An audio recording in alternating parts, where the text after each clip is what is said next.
with the millions. It's that world heavyweight flow. Championship belt wrapped around my waist, yo. I got that Ric Flair figure flow. Slam you on the pavement, that's why they call me street pro. Create heat on beat flow. Like Jordan after the second time he three-peated, folks. Get ready, set, let's go. Fight toe to toe, release the flow created by this mic pro. Lights, camera, get low. Action packed, back to back. In fact, this monster will grow. Y'all better let him know. Man with the master plan, and you have no need to know. Hard like winter cold. Bust these fools, anything less than killing whack rappers is a crime. I stay trying to get mine. Stacking value, packing venues, winning over time. Ain't no fine timeline. Open your eyes, you're looking for the best, and this is what you find. Game is only for the bold. You came prepared, now get ready for the show. Introducing from parts unknown, your UFC and combat sports insider, Clubber D, the Combat G, and the sports professor.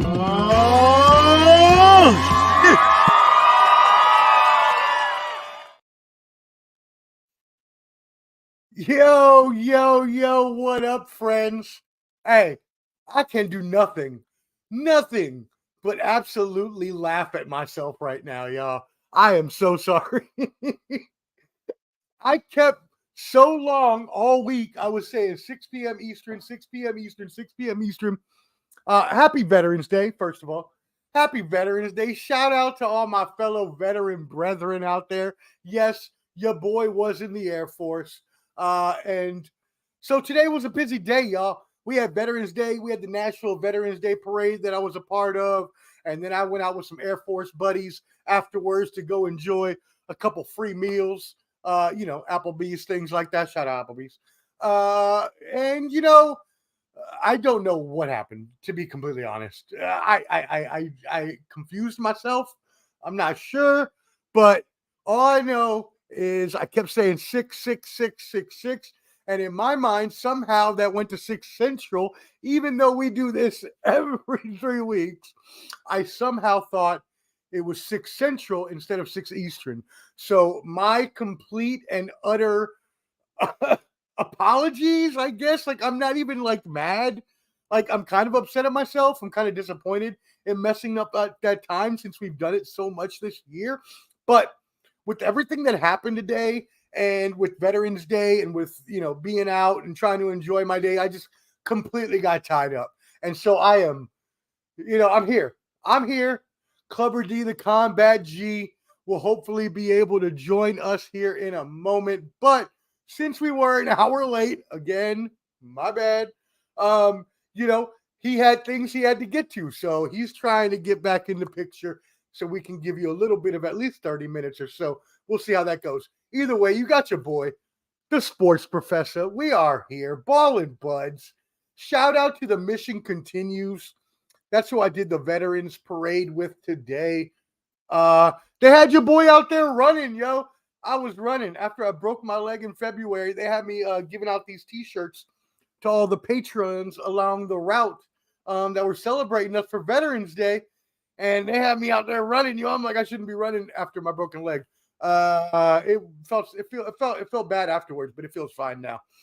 But yeah, thank you for joining Ballin' Buds, our combat sports special. a little marinated in the cut, you know what I mean? A little marinated.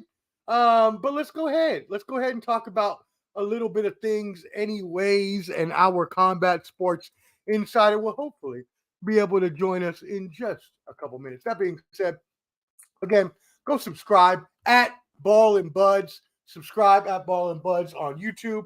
Also, go join our Facebook group at The Bottom Line Sports. That's at The Bottom Line Sports. Join our Facebook group, and we will make sure you stay entertained with all the sports news. Shout out to our other crews, Let's Talk Sports, sponsoring this combat sports special. So shout out to everyone there, including your IOW Sports Network and all of them. So shout out everybody. Let's get into the business. So today we have UFC 295. Originally, right, we were mad hyped. We were hyped because it was supposed to be Jon Jones versus Stipe Miocic. But unfortunately, Jon Jones suffered a shoulder injury and is unable to compete. He had to drop out. They elevated what was the co-main. They elevated that to the main card. So our main card is now going to be, I don't want to, butcher this name, but it's AP, our boy Alex Pereira, versus, I've been trying this all day. Procházka, our buddy Procházka. It's going to be a heavyweight hitting battle. Well, actually, it's light heavyweight. The co-main will be the heavyweight interim title. So a couple interim titles today. The heavyweight fight between two heavy hitters. You got Sergei, another one. I'm really bad with these Russian names. Pavlovich.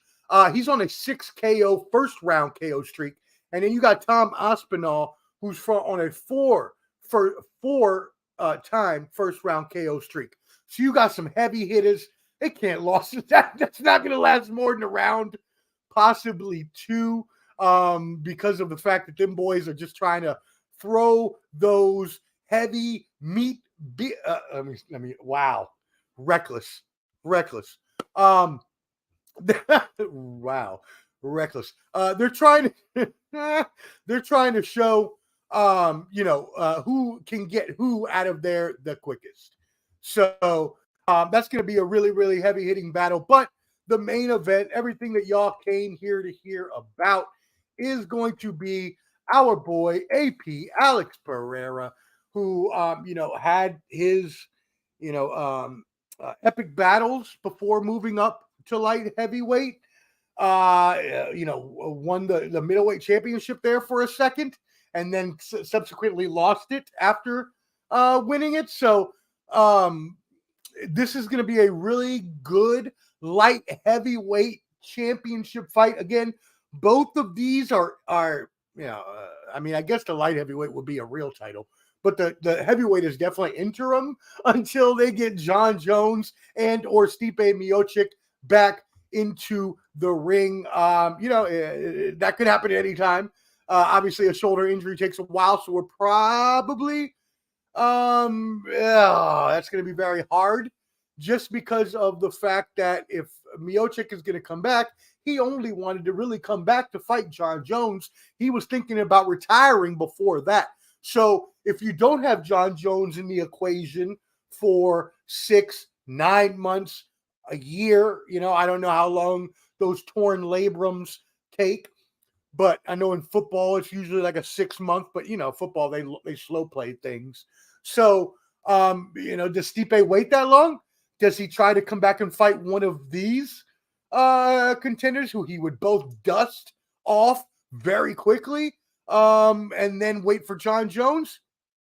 We will have to find out and see. But let's go ahead, and examine. I got the hiccups a little bit. Examine this fight a little bit more here. So we have, again, in New York City, you can't be mad.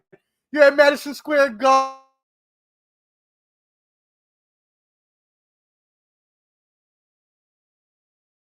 Of people. You saw Wemby, the Frenchman, the Spurs, the San Antonio Spurs, the Knicks humbled them up in Madison Square Garden the other day, didn't they? So anyways, the favorite here is going to be Alex Pereira. He is a -122 favorite, so very close fight. Procházka. I had it right earlier. Procházka is 102 point. So he's a very, very, very slim underdog. This is going to be a good battle, y'all. I'm excited to see, these people. They're going to go out there just like the heavyweight battle that we talked about in the co-main. These boys are about to go in there and just start throwing blows. So be excited. It is going to be a huge, huge night for UFC. Digging a little bit more into this, right? Alex Pereira has an 8-2 record. Don't let that fool y'all. Remember, he used to battle with Kamaru Usman. Sorry, not Usman. Is he? Wow. Izzy Adesanya back in the kickboxing days. So he has extensive martial arts experience. But he is 8-2 in the UFC. Procházka, 29. I like that name. I'm gonna have to, maybe I might rename myself. Procházka. 29, 3-1. So he has 34 fights in the UFC. Both of them are coming off of wins. Pereira has, he usually weighs in around 222. Procházka comes in at around 216. Alex Pereira has a 1 height inch advantage, but Procházka has the 1 inch reach advantage. Leg kicks, Procházka has the 1 inch leg reach. So very, very close, narrow along the lines here for this amazing UFC 295 card. It is going to be a diddly dinga when you got all these heavy, big gorillas just throwing haymakers, just, throwing them. I want to say beaters, but I can't because I think we're on live television. We are on live. I cannot say that. I don't want to get canceled. Anyways, let's move on from that. Shout out to Jessica Andrade, still trying to hold in there, fighting Mackenzie Dern, coming off a 3-fight losing streak. So she definitely needs to pick this win up against Mackenzie Dern. But Mackenzie Dern is a tough little fighter coming up against the ranks. And then again, our co-main, Sergei Pavlovich versus Tom Aspinall. My prediction here, professor pick here, I'm probably going to have to go Pavlovich. I think they both could win. But I'm going to have to go Pavlovich, first round, second round. And look at who we have here. Your favorite, the man, the myth, the legend, Cover D. That Jet fly! You're stealing! Wheeler dealing! Son of a gun! Woo! Woo! Woo! Woo! Woo! Right now! All right. What up, brother? Why is there a black screen? What is that all about? What do you mean a black screen? I don't see a black screen. Yeah, you got a black screen, sir. Who? Yeah. I have a black screen? Yeah, you. There you go. Yeah, you. Wait, have I been black this whole entire time? Probably, since you're late. Probably. Yes. Late was the word of the day. Yeah. I already have been on for a few minutes, and I apologize to the fan base about what happened.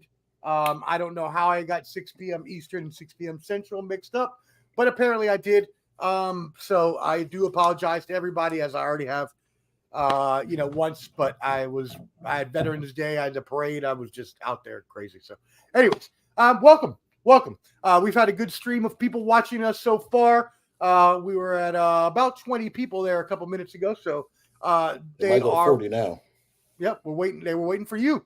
So here we go, brother. I have already described all of the fights. Do you want to talk about the women's strawweight bout? With Andrade and Mackenzie Dern. Yeah, so that fight, Andrade, she's been on a little bit of a fighting streak. I read three an article. losing streak. Yep. Well, she's losing, but I read an article about that. She's going through a divorce, so her ex-wife is probably taking her to the courts with the money. So she's probably fighting a lot to finish that and kind of clear her mind. So with that being said, I still got Mackenzie Dern. You know what I'm saying? She's a G. And if everyone's bored and want to watch a crazy MMA, Brazilian Jiu-Jitsu bout, watch Gabby Garcia against Mackenzie Dern. Gabby is like 6'2" at the time, probably like 260, big girl. Mackenzie Dern, 110 pounds. They're doing jiu-jitsu. It's pretty crazy, and she beat her. So that fight should be pretty good. Good. Mackenzie Dern, as you mentioned, she is a G. She is definitely going to go out there and fight her hardest. So I agree with you there. On our second fight, we have Sergei Pavlovich versus Tom Aspinall. Sergei Pavlovich has six first round KOs, while Tom Aspinall has 4 first round KOs. So these guys are just looking to come in there and throw some beaters and get heavy-handed and get out of there as quickly as possible. What do you think about this fight, my friend? Yeah, this is the sub in for the Jon Jones Stipe non-fight, which to me, I'll be honest with you, that fight was cool. That sounds good on paper, but I don't care about Stipe. Last time I saw him, Ngannou gave him a stinky leg. But wow, yeah, it's been like 2 years. I mean, it's a nostalgia fight. Cool, Jon Jones fighting the best heavyweight, but whatever. But so Sergei and same with Alex Pereira, they're two people that can knock the race off your face. They can, wait, the what? What is his nickname? No, it's not his nickname. It's what I said. I said he can knock the race off your face. Just like no, I thought you said his nickname was like the X-Man or something. Okay, never mind. Oh, what's going on with that end? But, but yeah, so he's like I said, he lost his initial fight with Alistair Overeem. I think that was back in 2018. But since then, he's been on a tear.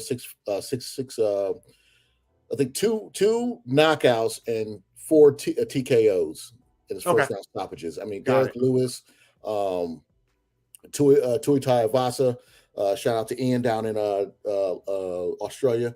Ian. Also Curtis Blayles. So he's knocked out some top guys. And he is no joke. He is no joke. And Tom Aspinall, he was the London G. This man was 3 fights in a row in London. He's out of London. He had a setback with Curtis Blayles when that was like it's supposed to be his big fight to take him to that title shot, but he tore his knee at the 15 seconds of that fight. So he's fought one time since, won in first round TKO. So he's good. Thomas Aspinall, he's a jiu-jitsu guy. His dad teaches jiu-jitsu. He's good on the hands, good wrestler. I like them both. This is actually a good fight, probably better style-wise than the original Jon Jones and Stipe. Just people just know who they are. But with this fight, I'm going. Oh, we got music coming. Bangers. Here we go. I got nervous. Club First round. bangers. I hear you again. First round knockout. Pavlovich. He's gonna take him out. Okay. First round. I don't know what time. Yeah. He's gonna take him out. Yeah, I can't see this going past, the first round, right? I mean, they're both like first round knockout artists. That's what they do. Like, why would they? I could go the safe route and just say, it could be unanimous decision, aka the flow. But I don't think I honestly don't see this going all the way. You know what I'm saying? I don't see this going all the way. I think this is going to be a first round knockout. It could be a second round. Either way, it's going to be a knockout. Yeah. Only weird, clever caveat is just some Aspinall, I would say submission. That'd be my weird caveat is Aspinall wins by submission, but random weird caveat. Sergei's gonna go in there and he's gonna wreck shop. He's ready to put fist to face. That's what he's gonna do. All right. Well, there you go. There's your club banger. That is a first round KO for your mans. Now let's move on to the main event. This is going to be moved up from our co-main. So Alex Pereira, our boy AP, versus, and I'm going to try to get this correct, Yuri Procházka. Yuri Procházka. He's from the Czech Republic, you know what I'm saying? Shout out to people out there in Czech Republic. I was out there last week. I was making waffles with some of my G's out there, but I came back to do this. But you know what I'm saying? We be out there sometimes. But yeah, Yuri is the man. Like this guy, he's the ex-Rising champion at light heavyweight. He hasn't lost since we'll get to that. Well, he hasn't lost since 2015. I guess that was against King Mo in a tournament style open weight. King Mo. Yeah, King Mo. Wow. But he lost to him. It was by strikes. But this dude's, I mean, he's the man. He's strict to that Bushido samurai style. You know what I'm saying? He reads all those books. He's big into the 10 rings and all that stuff. He's very one of those people that are engulfed the whole essence of being a samurai, I guess. I don't know. But this dude is no joke, okay? Rising is basically, you had Pride FC back in the day with Vanderlei Silva, Rampage Jackson, all those dudes. That turned into Dream, and then Rising took over as a new kind of mixed martial arts thing over there in the Middle East, in the Far East in Asia. You know what I'm saying? Like, that's where Mayweather did his exhibition boxing. Oh, yeah, right. Yeah, so they do every New Year's Eve, they have big events, and this guy was a light heavyweight champion He's won their tournaments, and they're old school. Like you fight 2 fights in one day. You know what I'm saying? Like it's one of those type deals. So he's the man. He came over, wreck shop, became champion, had to give up the belt because of his shoulder injury. So he's been out since then. And his last fight was against Glover Teixeira, which was voted Fight of the Year, which he came back in the last like 30 seconds of the 5th round and choked him out, rear naked choke. And he happens to be the training partner of Alex Pereira. So what a tangled web we weave. There's some little thing right there. You know what I'm saying? Alex Pereira, we already know his resume. The guy's 8-2 in the UFC with 2 losses. Dude's bad though. Yeah, the first loss wasn't in the UFC. It was rear naked choke. This guy's a kickboxer. And then Izzy had him in the shadow realm when they fought the last time. Moved up because he's killing his body to get to 185. Moved up to 205. Fought the ex-champ Jan Blachowicz. Won a split decision. It was the same day as Terence Crawford versus Earl Spence, who I'll mention a little later. Same day as that fight, and he won a split decision. I was peeking over, watching that a little bit. Jan was taking him down to wrestling, and I honestly thought that Jan Blachowicz won that fight, but I can see why they gave it to Alex Pereira. So, you know what I'm saying? This fight should be bonkers. You know what I'm saying? I don't see it going all the way. If it does, we're in for a treat because I think it'll be a barn burner. You know what I'm saying? It'll be Sting versus Ric Flair back in the day. You know what I'm saying? But for this one, Club bangers. This is hard because Yuri hasn't fought in quite some time. And to come in to fight Pereira as your first fight, that's hard. This is a tough one. I was going back and forth on, I got Pereira doing this. I got Yuri winning. But when I saw them face to face and sizing each other up, I think Yuri Procházka is going to win. I don't know what round, but I think it's going to be another TKO. We're going to have back-to-back TKO main event, okay? But I got Yuri getting his belt back. He never lost his belt, but he had to take it from him because of a shoulder injury. I think he's going to win this fight. Wow. I was thinking you were going to pick AP. But no, as I mentioned earlier, though, when you look at the schematics, when you look at the stats, they're both very evenly matched. Procházka,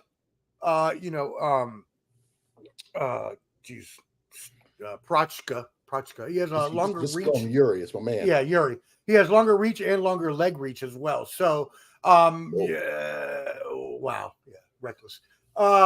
Did you see the third leg video? Did you send me that? You sent me that. I think anyways. All right. That's enough of that. That's that was. I don't know what to pause on that one, but I will say this before you move on. Yuri is 29-2-1 with 25 knockouts. This man knows how to put people in the dirt. Okay, so Pereira is cold blooded too, but Yuri got 25 knockouts. So let's not. This man just ask Dominic Reyes and a spinning elbow. But yeah. Wait, you didn't see the Mason Cameron one where they was talking about and she said something about the leg and Cameron was like, well, sometimes they be talking about the third leg, and then it was like, oh wait, pause. All right, you're just doing. All right, I'm just gonna keep moving on. All right, well then, we do have some breaking news though. Dana White did announce this week huge title fights for January, February, and March. So we have the newly minted, middleweight champion Sean Strickland, who will defend his belt against DDP.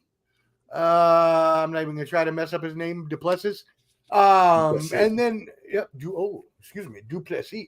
And then in February, we get to see our boy Volkanovski again as he returns to defend his featherweight title, against Ilya Topuria. And then finally, we got your boy, Sugar Shane O'Malley, trying to avenge his only defeat in UFC to Marlon Vera.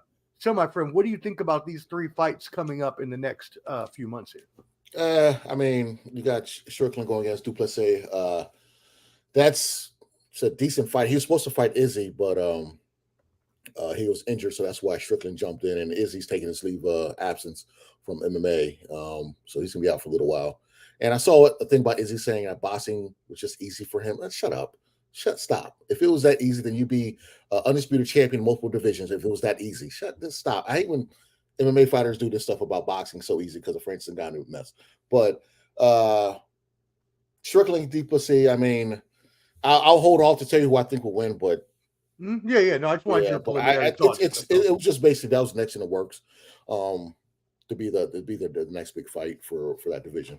Now you're excited about the Ilya Topuria Volkanovski fight. Yes, I'm excited about that one. I'm just not excited about the timing because when you get knocked out like that, you need some time off. And he turn around in February to go ahead and fight again. I know you're being a company man making that money, but I think that Islam knockout took a lot out of him. I mean, Volkanovski is in his mid-30s. Ilya Topuria is hungry. He's ready. He's been kicking ass and taking names. So that's a fight to watch out for. And Volkanovski can lose. Okay, I want to see his mental state, what he's talking about prior to that fight. But I would definitely won't be shocked if there was a big upset on that one. But that was the next big fight in that division, though, for sure. Now I do have a follow-up though, since you did mention that Stipe Miocic and Jon Jones would be more of a nostalgic battle.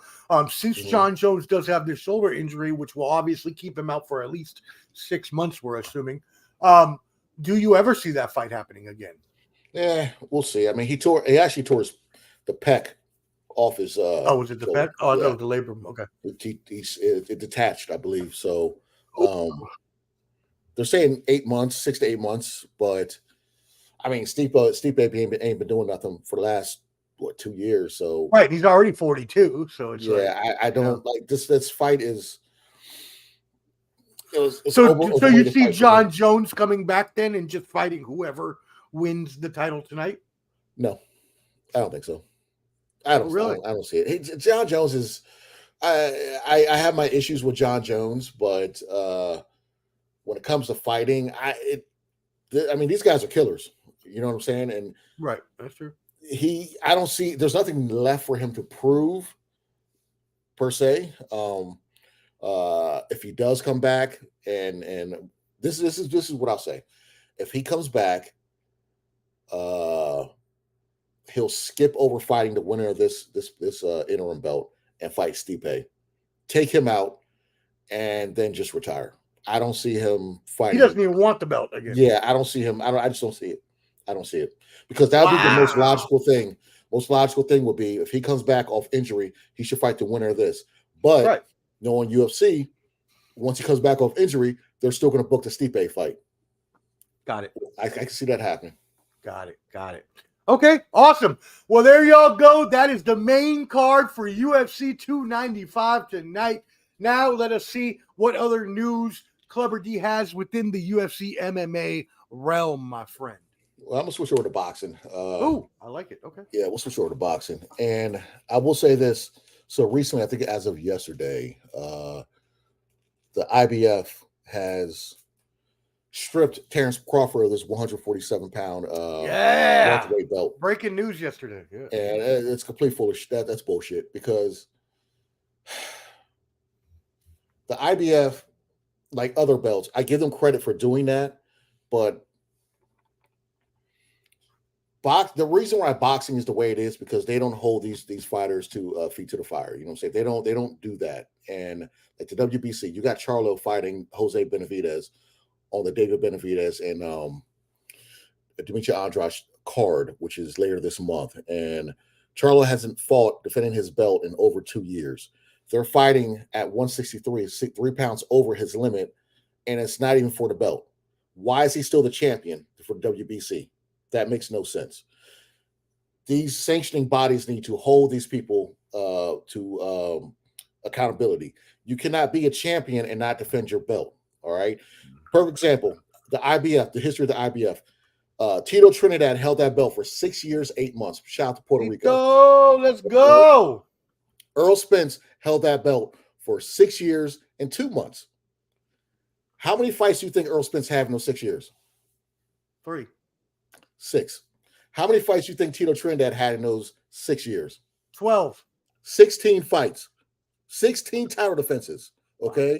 So back in the day when fighters fought 3 to 4 times a year, it was cool. But nowadays, these fighters barely fight. And you know that Terrence Crawford and Errol Spence have a mandatory rematch. So why are you waiting until now to want to strip the belt? Boots could have took this from Earl last year, but they chose not to. You know what I'm saying? So I get now. Let me ask you. Now let me ask you a question so you can specify this further for the fans out there. You're frozen. Why is IBF the only? Am I still frozen? Can you hear me? Yeah, I can hear you. You're frozen.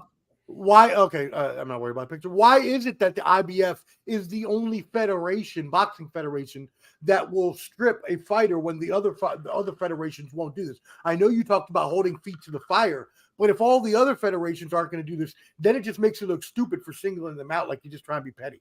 Well, they do that. They do it sometimes. You know, you had them calling, because they had the audacity to call Jerron Boots and a paper champion, an email champion, when they did the same thing to Devin Haney when Lomachenko ducked him and he became WBC champion. Same thing happened to Charlo when he became the 160-pound champion when Canelo decided not to fight him. So this happens a lot in boxing, you know, and I don't like, because there's no consistency with it, okay? It's going to happen again with Stayonis, who's supposed to fight Virgil Ortiz because he's the regular WBA champion. He should have already fought for that super championship, but they keep BSing, so he's probably be the next one to get another belt from Terrence Crawford, the WBA, which is the black belt. IBF's the red belt, if anyone doesn't know the difference between the belts. So now, if you don't mind me butting in for a second to ask another question and to fill in the fans a little bit. So when you were talking about Errol Spence earlier, making only 6 defenses across 6 years, he only made one mandatory IBF defense, which was a first-round KO of Carlos Ocampo in June 2018. Aside from that, why hasn't he been held to the same fire, right? Why aren't other fighters held to the same standard? Well, he's. I mean, when you fight, you're defending your belts. So if you're unified and you got 2 belts, you're still defending both belts each fight. So when you fight Mike Garcia, Danny Garcia, things like that, you're defending your belts because they can take those from you. It's just that each belt has mandatory challengers. Like the reason why people are getting on Canelo Alvarez, you got David Benavidez, who is the interim WBC champion for years now, but you're deciding to fight somebody moving up in 2 weight classes in Charlo. You want to fight Triple G for a fight nobody cares about. That should happen 5 years ago.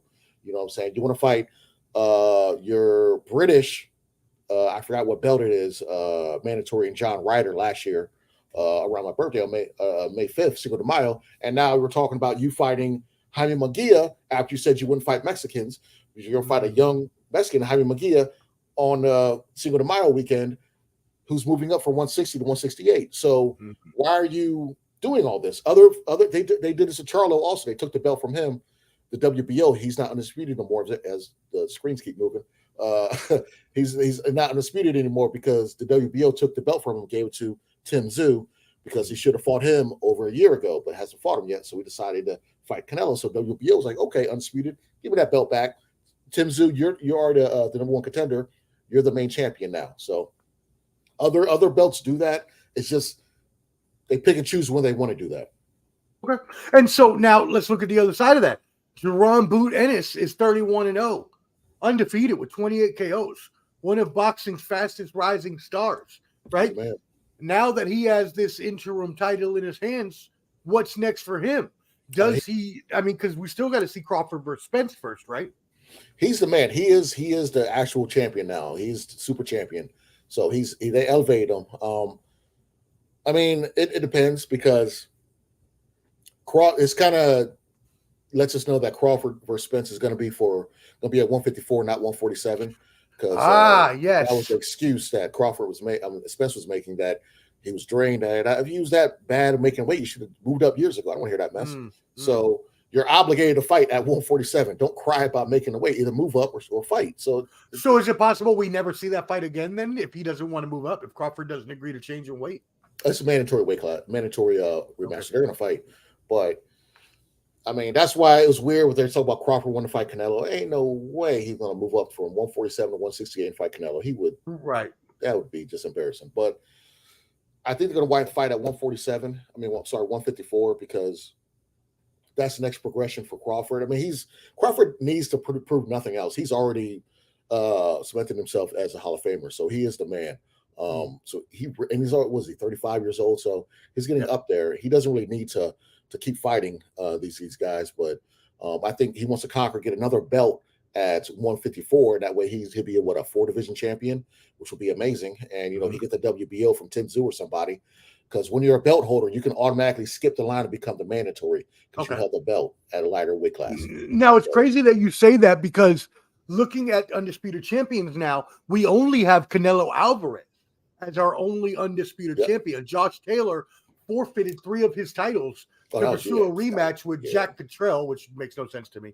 So now all 4 junior welterweight titles are splintered after Taylor lost to Teofimo Lopez. So is this the end of the undisputed belt era? Are we going to see something like this again, or is it just gone forever? It depends. We'll see how it works. I mean, Usyk and Fury fight, that's for undisputed. Inoue, the monster out of Japan, he's be fighting for undisputed pretty soon. Oh, that's right. Yes, on December 26th in Tokyo. So, he's fighting Marlon Tapales. Yeah, it's my cousin, but he's fighting him. And stupid. Yeah, I move around like that. And so he's you have a cousin named Tapales? It's his last name. Oh, I thought you said Tamale. My bad. I thought you said my bad. I'm all over the place. Yeah, I mean, undisputed. There's just ways. Oh, I snorted. Oh, I did it again. I'm sorry. Alrighty. David Haney was undisputed at 135, but he's moving up to 140. You said David Haney. I said David. That's funny. Okay. All right. I thought you said David. It could be his cousin. But so he's moving up to 140, and you got Shakur Stevenson fighting at for that belt, the WBC belt. So I mean, undisputed. I mean, it's hard to get all 4 belts, man. It's tough, and you got to pay a lot of fees also to those sanctioning bodies. So each time you defend your belt, you got to pay that belt a certain amount of money. So a lot of guys don't even want to be undisputed. But so when you talk about Tyson Fury and Usyk fighting for the undisputed, won't the same situation play out? Because the winner of that fight is probably going to be stripped of their IBF title, right? Because you have Usyk. Wow, I just merged them together. Fury, right, holds the WCBC belt. Usyk will come in with the other 3. Usyk already fulfilled his mandatory WBA with Daniel Dubois, who we both saw when we were in New Orleans. So next up in his rotation would be the IBF. The IBF last month informed both parties that they have a mandatory defense against Filip Hrgovic.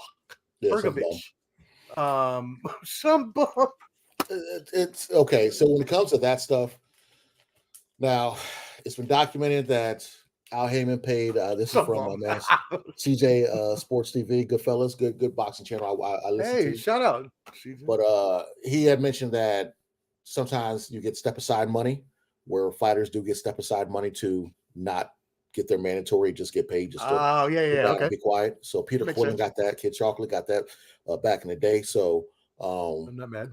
That can happen a lot with these fights. Like if we know that a big undisputed fight is going to happen, and you're waiting in the wings, they can say, "Hey, take this 500,000, take this mill, just sit down, sit in the corner." Got it. So hey, I'll sit in the corner for a little bit. I'll do it. Yeah, I mean it's happened in boxing for forever. Like that's why. But when fighters don't want to take this money and just getting frustrated, like David Benavidez, who's been waiting for Canelo for all this time, but you want to fight a Triple G, you want to fight a John Ryder, you want to fight all these other bums. Yeah, like you don't want to fight me. You want if he was British with a belt, he would have fought him. But no, you make up stuff like, I don't want to fight another Mexican.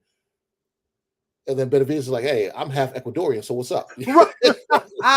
What's your excuse then? You know what I'm saying? Like I love Canelo, but I can't do the BS. I can't do it. I can't do the BS. Let's talk about more BS then. Before we finish this show up, thank you all for joining us. Go ahead and subscribe at Ball and Buds, BALLANDBUDS. Also subscribe at The Bottom Line Sports. Come join our Facebook group and turn into the Bottom Line Sports. Tune in to the Bottom Line Sports on Sundays and Thursday nights. That being said, your boy, your favorite fighter, I say that in jest, Jake Paul, announced Wednesday that he will have his first actual fighter, an actual boxer, so that everybody has to shut their mouths and say he fought a real fighter. He is fighting some guy named Andre August, who is 10-1 though, and has a better record than Paul. but has only fought once since November 2019. Will this actually change your opinion about Jake Paul? Ain't this the same dude that was part of the entanglement with Will and Jada? I don't know. August. You're so stupid. You're so stupid. My thing is this. I completely forgot about that. That's hilarious. I don't discredit Jake Paul. He does take boxing serious. He does train with some serious people, and he has taken it serious. However, when it comes to picking your opponents, he's been smart. I don't want to talk too bad about Jake Paul because he's done a lot for women's boxing. He has done a lot for Moreno. You know what I'm saying? We'll get to her in we're going to talk about her next. Yep, we're talking about her next. But I will say this. You had a chance to fight Hassan Rahman's son, but you chose not to. Yep. Because of the weight and all that stuff. And you knew you try to leak the sparring and all that stuff, but we all know what would happen. Now if you fighting double A and not Arn Anderson, whatever this guy is. Andre August, too. It's this guy. If this is a tough fight, since the guy ain't fought since 2019, if this is a tough fight, you might want to stick to go to MMA. You know what I'm saying? You are a name in the sport. You join your brother in WWE. Yeah, because I mean, I don't even know who this guy is. He's 10-1, but you never know. He could have fought in Tijuana and Baltimore. Andre August. I've literally never heard this name in my life. This better not be pay-per-view. I just know that. It better be for free. If you pay for this, you know what I'm saying? If you pay for this, you're stupid. I'm not judging your financial endeavors, but I'd rather you know what I'm saying, watch paint dry or something like that. Right. Well, speaking of paint drying, one thing that our girl, and I know she's your girl because she's my girl, Amanda Serrano, the Boricua. How did she do in her last fight? Tell all of the fans. Oh man, she dominated. I mean, she first of all, she fought I want to say Danila Ramos. Out of Colombia. I believe it's Colombia, Brazil, 1-2. But either way, she's hot. I think it's Brazil. But yeah, two beautiful women fighting. You know what I'm saying, and then letting you know that women can fight. You know, this isn't like a women's sport where they're begging for people to say, "Hey, we want a chance." No. These women prove to everybody that they made it here and they should be watched just like the men. Okay. Yep. You know, shout out to both of them and all the other female fighters like Clarissa Shields. But yeah, so this is the first ever women's fight at 3-minute rounds. Every other fight's always at 2-minute rounds, which makes no sense. Okay, the UFC used to do this also, I believe, but they changed it to every round's 5 minutes. Yep. So this is it was a big thing. And the only thing I didn't like is that the WBO didn't want to sanction this because of the change. Oh, really? I didn't hear about that. The WBO didn't want to sanction it just for that belt. Okay, so you're saying a woman can't go 1 more minute in stamina exactly. First round? Get out of here with that. It's the dumbest thing. Like we got to stop. We have to stop. What's the word I'm looking for? Assisting or putting on like training wheels for women's sports. Okay, if they want to play this, let them play. Right. Okay. Sport is These women want to do it. Let them play. It's not rocket science. I can't say, all right, I'm gonna have a woman MMA fighter, but you can't kick. What? Like, what are you talking about? Doesn't make you know any what I'm saying? Like, let's not handicap this. If the women want to fight and if they can actually fight, let them do it. Okay. And, you know, I'm about to get on my tangent over here about you know, women's basketball, which has gotten way better than what people think. You know, agreed. It's getting close. I agree. You know, I love women's basketball. I watch that shit all the time. Well, I mean, it's not where it should be, but it's getting there. And I think they stopped with the whole blaming men and just saying, you know what, let's just have our product prove for itself. And that's why the WNBA had everyone watching. I think close to 1 million viewers in the finals. You know what I'm saying? You keep having stuff like that and don't try and, you know, complain about the people that aren't watching. Just worry about the people that are watching, put out a good product. The stuff will come. So, cater to your audience. Don't worry about people that are not your audience. Stop complaining about, oh man, you guys are don't do that. Who cares? Right. Focus on y'all. Focus on people that do care, and then it'll come. So, you know, I think you know it started, especially with female MMA. You know, Ronda Rousey started at a time where not every female was on her level, and then Holly Holm, a kickboxer came in and set the world on fire. Then you had Amanda Nunes. And it's just like rotating. It's going up and up and up. You know what I'm saying? So now women fighters are at the level, damn near the guys. You know what I'm saying? Like a Cyborg, that's the most feared woman on this place on earth. You know what I'm saying? She had called me last week, but I was busy. But she wanted to spar. I don't feel like sparring no more. But yeah, so it's like things of that nature. You gotta give the women that respect, especially if they know what they're doing. You know what I'm saying? You can't just say, oh yeah, I'm gonna rock with her just because she's a girl. That's like saying I'm gonna rock with Earl Spence because he's Earl Spence. No, does he fight well? Is he a good fighter? Is she a good fighter? Then you can rock with him. Okay, it's kind of like some of these Cowboys fans out here who just want to be Cowboys, but then the product's trash and they're still like Cowboys. It makes no sense. Not naming names, Flo, but it is what it is. Was a shot at Flo and Canteen. Holla, shots fired.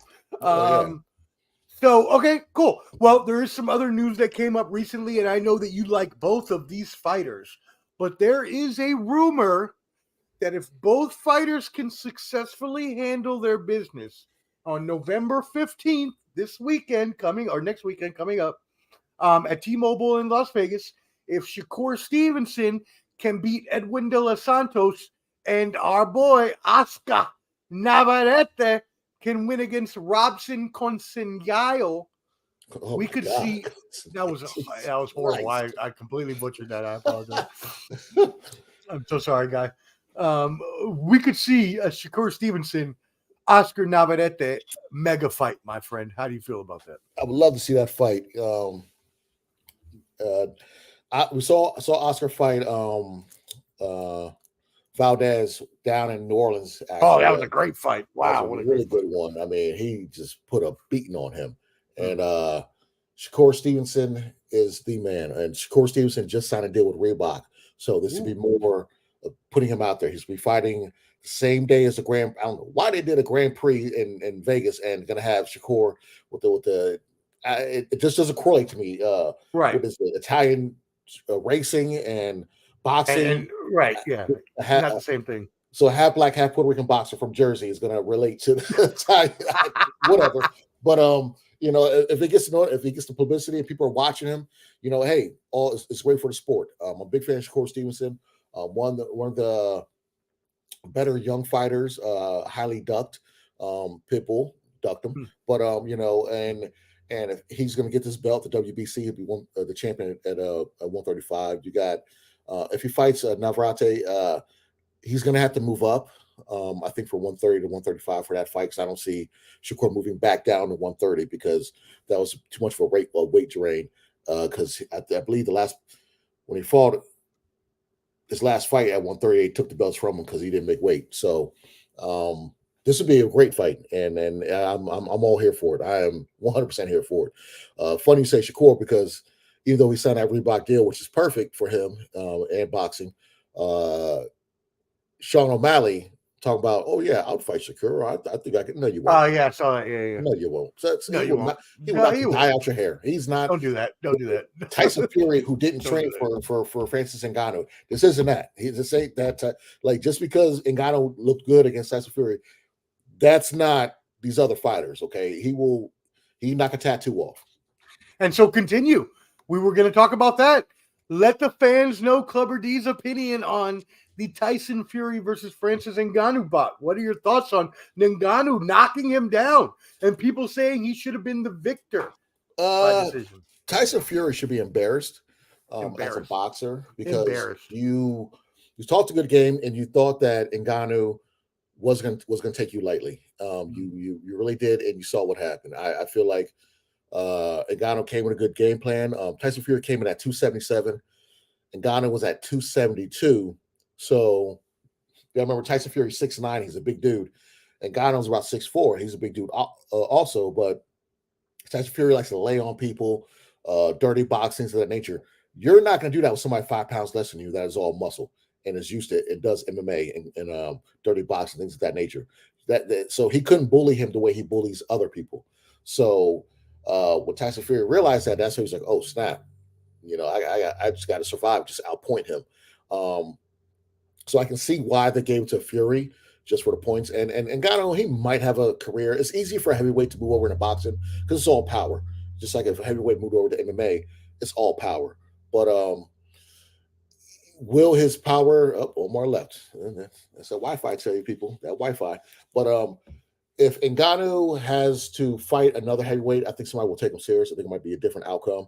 But in all honesty, this is more of a just a payday because I think he got like 50 mil for the fight. And then Ngannou got around 10 or 12 million for the fight. And let's not talk about the pay-per-view buys. I'm pretty sure they both split a decent revenue with the worldwide pay-per-view buys. And with them fighting at over in Saudi Arabia and the money getting that more of that European crowd money. Oh, there you go. 10 times clearer than before.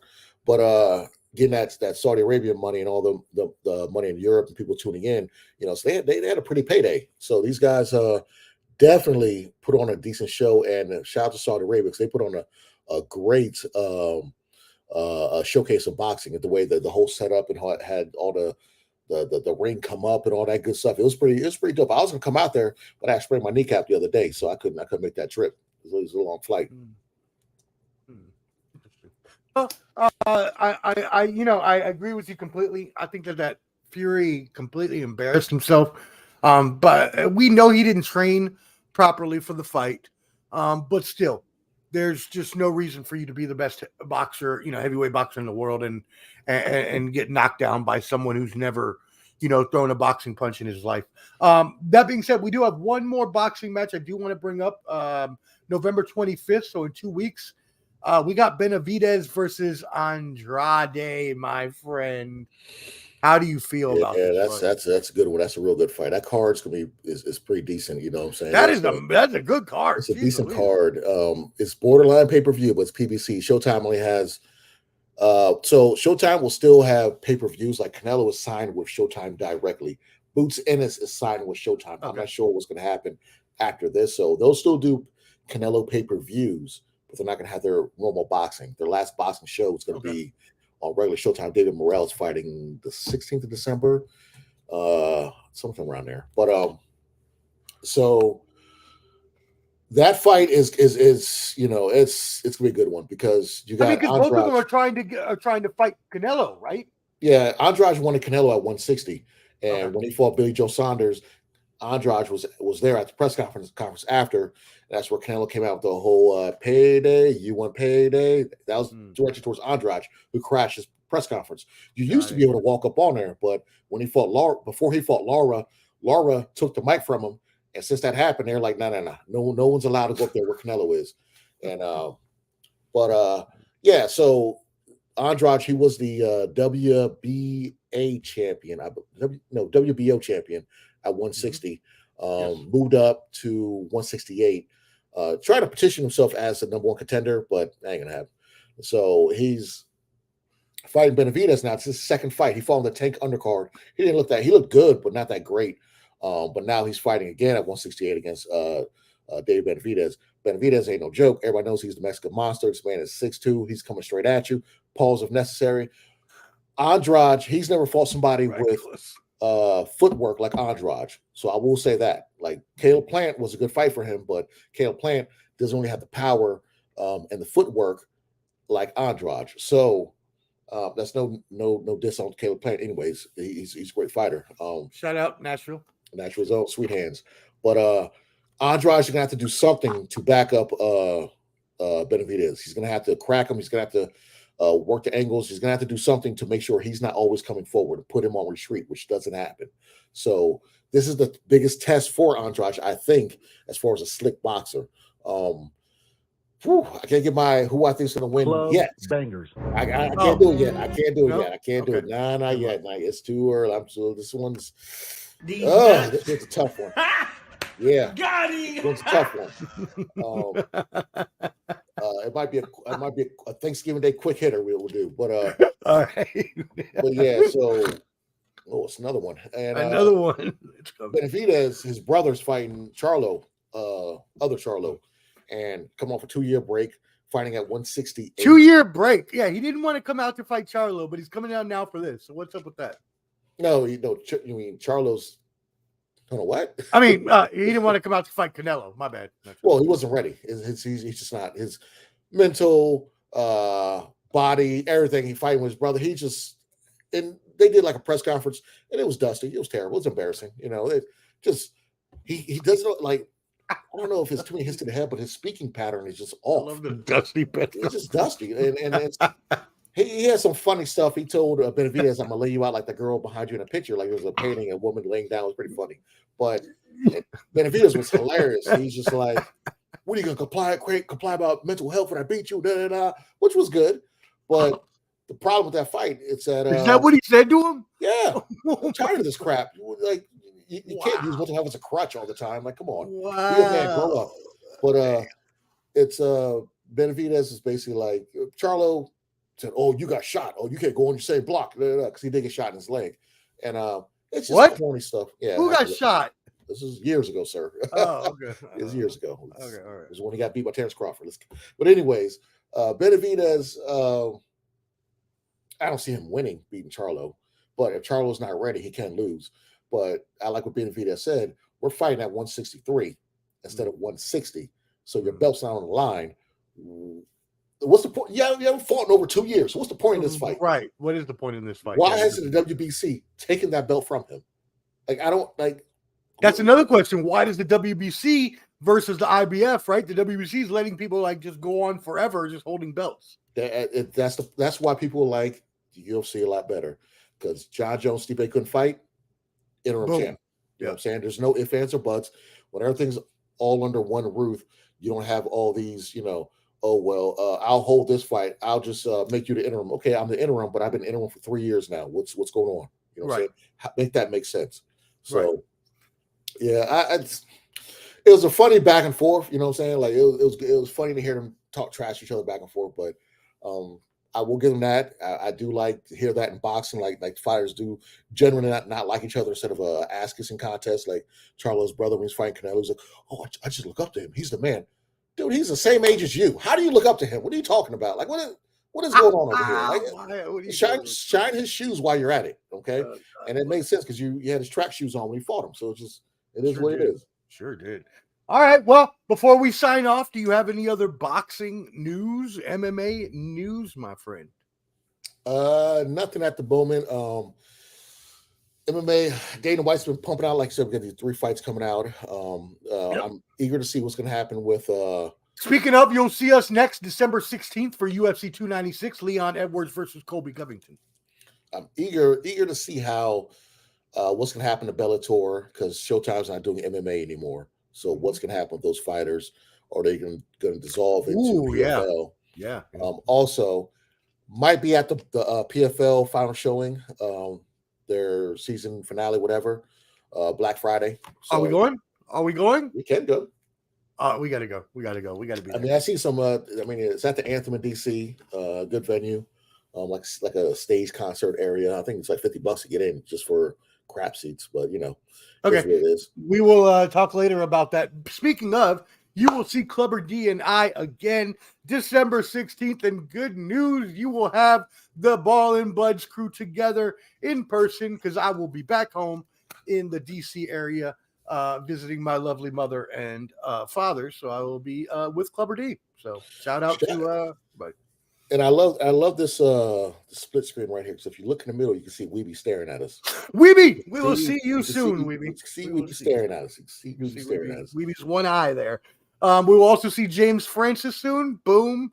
Heading to Shane's house in Stafford. Shout out to Clutch Cleveland. The Preacher. Don't call me Peacher. And as well, Dale the Snail.